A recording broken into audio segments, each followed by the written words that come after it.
Hey everyone, and welcome to Hearts Paperbacks. Let's talk about The Pumpkin Spice Café by Laurie Gilmore. If you're obsessed with pumpkin spice season, then this is your fall aesthetic all in the form of a book. You know that feeling where you are waiting for Starbucks to actually release their pumpkin spice lattes each year? This is the feeling you're gonna get with this book. It captures the warmth, the comfort, and the excitement. So if you're looking for a book that will give you the ultimate fall vibe check, this is the book for you with all the Gilmore Girls vibes. We've got our main character, Ginny. She inherits her aunt's cafe in this super picturesque small town called Dream Harbor. It will definitely give you Star Hollows vibes for the Gilmore Girl fans out there. And Ginny is actually dealing with a breakup, and what better way to deal with it than by managing this cute little pumpkin spice everything cafe she just inherited in a small town full of strangers. I mean, there are red flags everywhere with this. Not really, no, I'm just joking. But I like how we get bold characters all the time. They are not afraid to actually leave the big city and go to a small town and start all over again. And of course, the drama kicks in when our small town, brooding and sexy ex-military man Logan enters the scene. And if you guess that he's giving grumpy sunshine vibes, then you're absolutely right. Think of him as a less tortured version of Luke from Gilmore Girls. There are gonna be a lot of Gilmore Girls vibes and references because I actually feel like Laurie Gilmore, and she's also named Gilmore, I mean, come on, actually took what was missing for us in the series and put it into a book. And when I'm saying missing, I mean like the more spicy part of the book. So, as you can imagine, there was an instant spark between Ginny and Logan, and even though we have romance in this book, it's all about the slow burn in this one.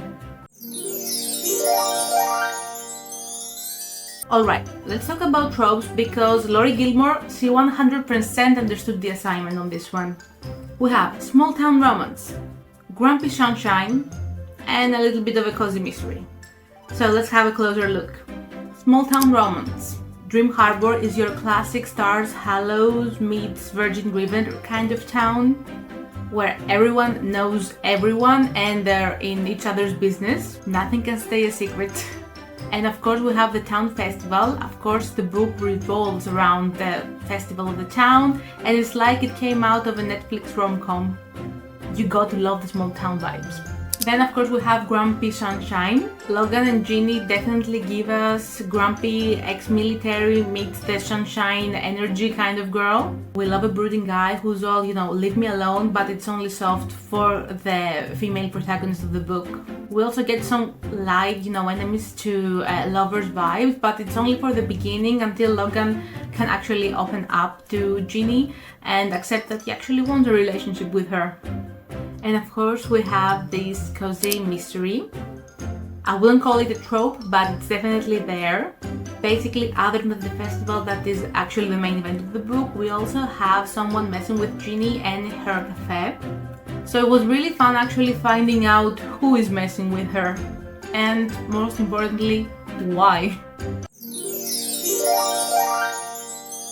To the characters, Ginny is our main character. And if you've ever scrolled through cottagecore or fall girl vibes, then this is Ginny.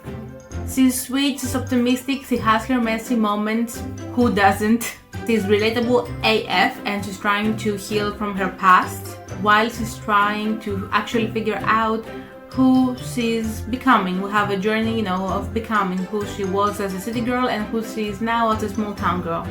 And we have Logan, our ex-military man, as I previously mentioned.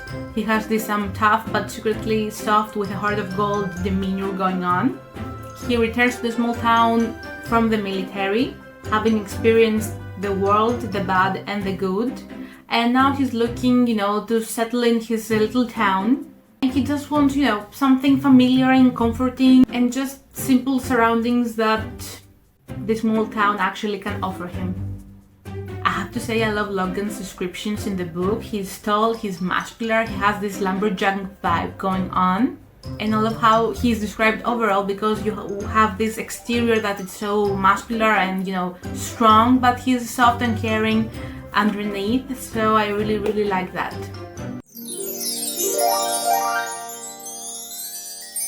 My thoughts on this one is that the Pumpkin Spice Café is the cozy equivalent of, you know, a cozy afternoon of fall, wrapped, you know, in your favorite cozy blanket with your pumpkin spice latte at hand. It's got all the cute fall vibes of a rom-com that make you feel good and give you that comfort, like the Gilmore Girls and Virgin River or a Hallmark movie. So if you love all the things I just mentioned, this is definitely the book for you. I have to say though, there were some things I didn't like. I felt that like the pacing was weird and that we had some steamy scenes that felt actually disconnected from the rest of the plot and the book and the whole vibe actually. The plot did move slowly in some parts, but it made it hard for the reader to stay engaged. I was like on some points, I need to put this down and come back refreshed because something was missing. And that was, I guess, the first 2 parts of the book, and then afterwards, when the romance did actually hit up, it was jarring. It was like I suddenly switched between books and I wasn't reading the Pumpkin Spice Café anymore.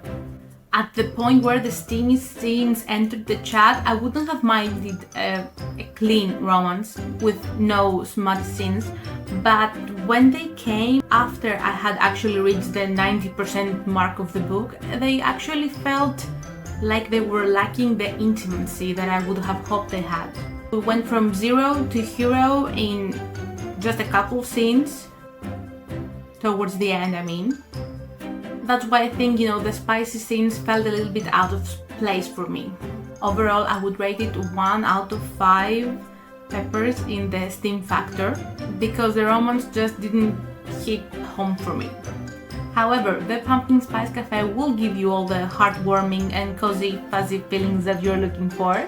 Thank you for watching. If you like this review, hit that subscribe button and that notification bell so you do not miss another book review. Let me know in the comments if you've read the Pumpkin Spice Café and what did you think of it? Was the romance and the slow burn factor enjoyable to you? And until the next one, keep reading and stay passionate. Bye!